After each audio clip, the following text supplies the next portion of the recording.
So if everyone give me a round of welcome for Jay Sherman.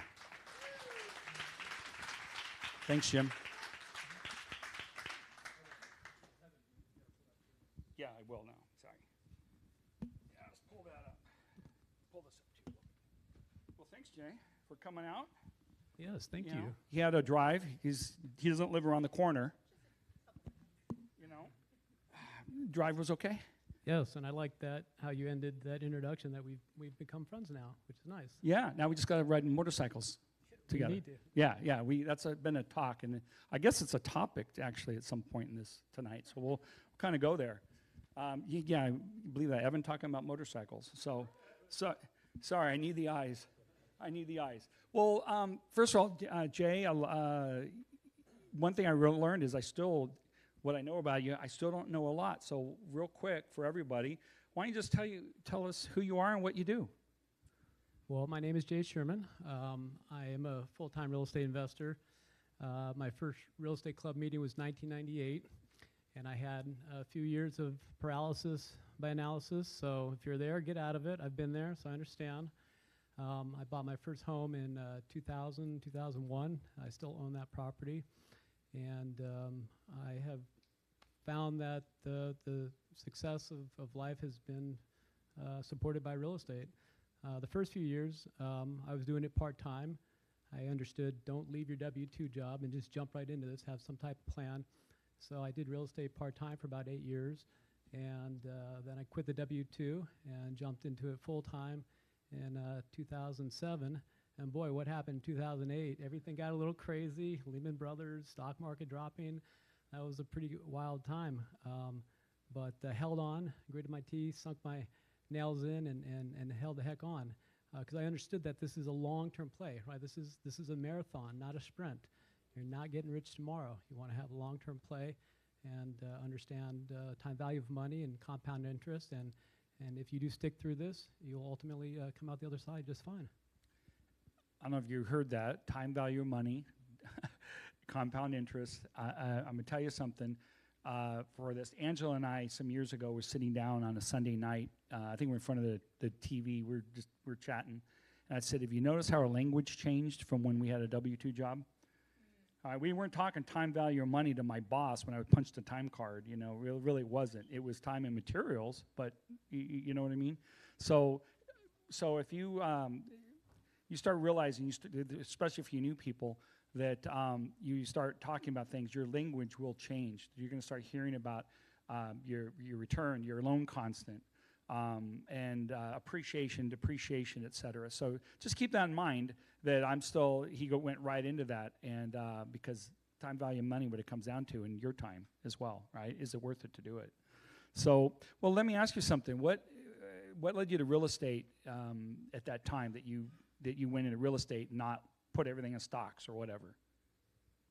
I think it's important to be diversified. I'm not only in real estate, residential. I do have some commercial and investments in stocks, so it is important to be diversified and have multiple streams of income, right? You don't want all your income in one bucket. I've heard horror stories about people who have that 20-unit apartment building and they're cashing it in, cash flowing it in, and then all the tenants talk to each other and, are you going to pay rent this month? When times got tough, and so you got to, so diversify. Don't get caught up in that all eggs in one basket because the money feels good. You need to anticipate change and understand diversification. But getting started, I had a wonderful opportunity where I was living in Santa Monica at the time, and I had to move. We had some really aggressive landlords who understood what was going on in the market. I didn't really understand real estate yet, but they wanted us out so they could remodel and get that value to where they wanted. And I ended up house sitting for a gentleman for the summer in Topanga Canyon, and he wanted to travel around the country with his son. And he needs someone honest to watch the house and go collect money from all these little illegal dwellings he had on his land in Topanga. And so I had to go around and collect money, and then I had to deposit it. And I started to understand, okay, so he's got money coming in, it's covering the expenses, and then there's something called positive cash flow. And so that's what really kind of piqued the interest. And around that same time, just because I guess, you put the vibe out there, right? A friend of mine asked me about wanting to go to a real estate club meeting, and I said, sure. And so we went, and the guy was talking about buying land in an appreciating market. And I didn't have money. I didn't have patient money. I needed money coming in at the time. But I understood what he was talking about. He said, if you can't afford it here, go out a little ways, because exponential growth, growth will come crashing down on you in a good way with the growth of your equity. And so I started going out to areas like Beaumont and Victorville and Lake Arrowhead and these areas, and just kind of ready, fire, aim, And that's pretty much how I got started. And the most important thing about those early years was going to these clubs, staying in that like-minded environment, getting that shot of adrenaline at least every week, because it's a lonely business and it takes a lot of motivation. Right. The lonely business is right, because remember that we're creatures of habit, and a lot of us, we're taught about money by our parents and maybe our uncle, or you have that maybe one grandfather or something. But if you find that a lot of people, you're hanging around at the bar every day after work, complaining about money and lack of it, and you don't want to go home, and this bill and that bill, you can wake up and 40 years went by and you didn't really change your circumstance. So you'd want to be careful who you're around. And again, you want to come back to, so when you say, yeah, I want to get into real estate, they don't go, oh, that's stupid. You're going to lose all your money.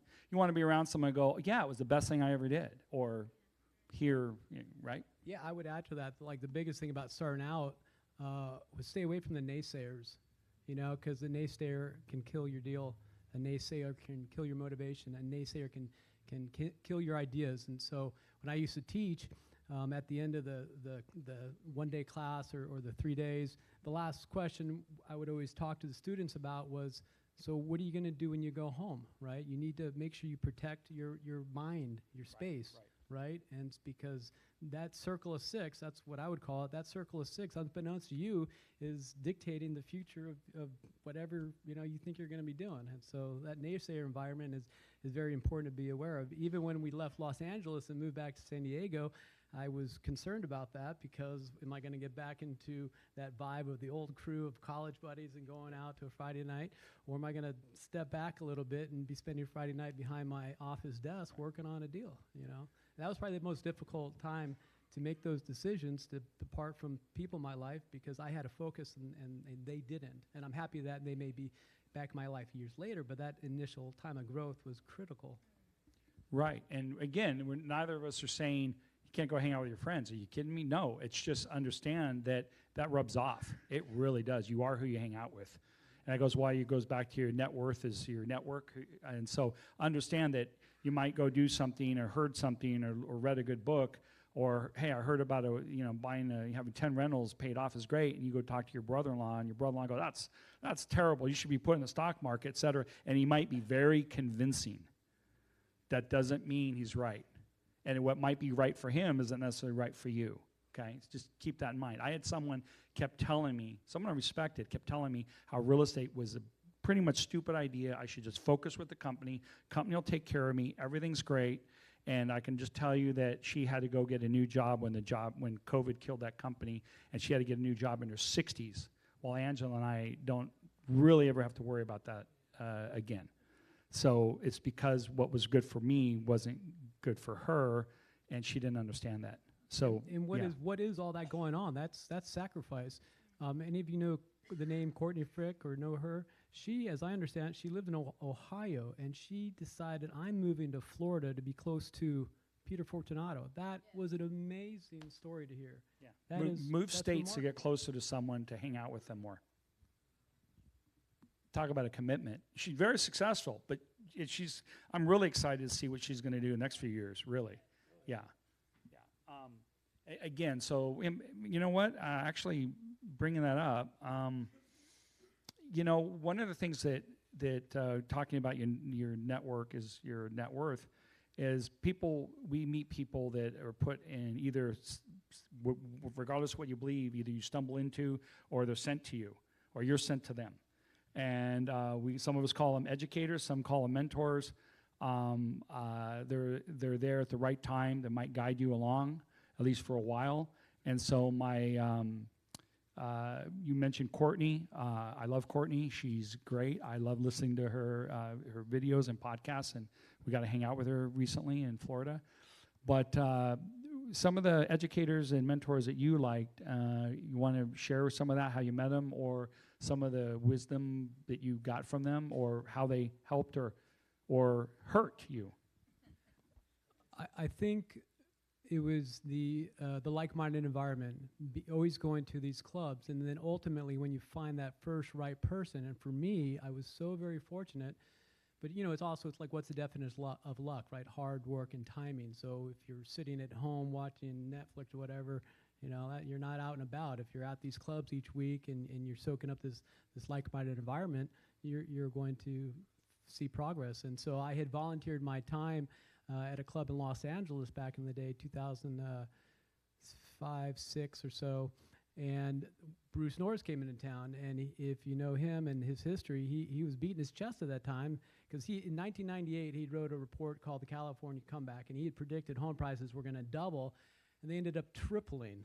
And so he became an instant celebrity overnight in our real estate industry. And then in 2006, 5 or 6, he wrote a report, said the California crash.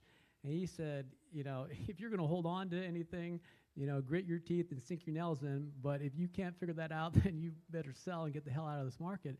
And I thought, and I'm feeling like Rich was talking about earlier. I'm sorry. Evan. I called you Rich. It happens. The attractive, yes, the attractive. You're more attractive. And Bruce and I, so you were talking about like, when everything's going well, you feel, like the smartest person in the room. And so the market was going up. The market had been creeping up since 96, 95, 96. And so now we're in 2006.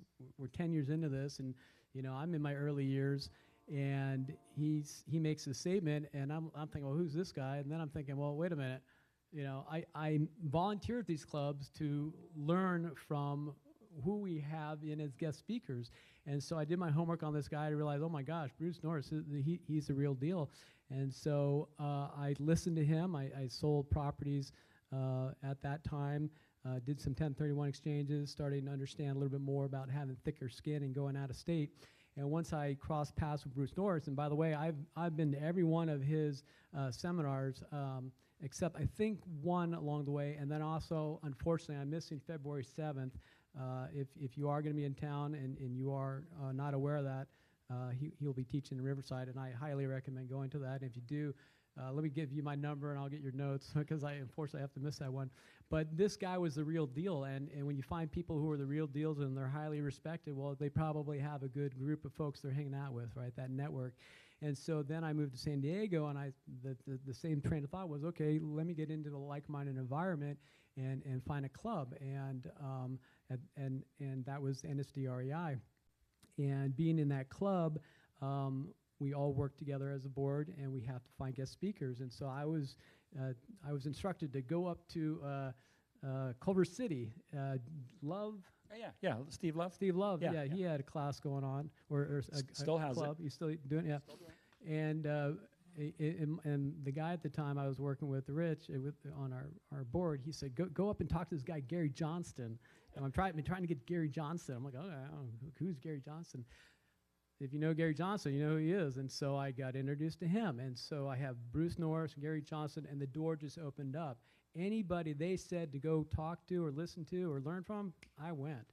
And so that's how my educators came into my life, one after the other. And I can easily name 12 off the top of my head that I've learned from over the years. And they each had their own specialty, so it helped me well-round myself, whether I'm learning about trust from Dykes Bodiford, who has passed, to David Tilney was mentioned earlier, property management.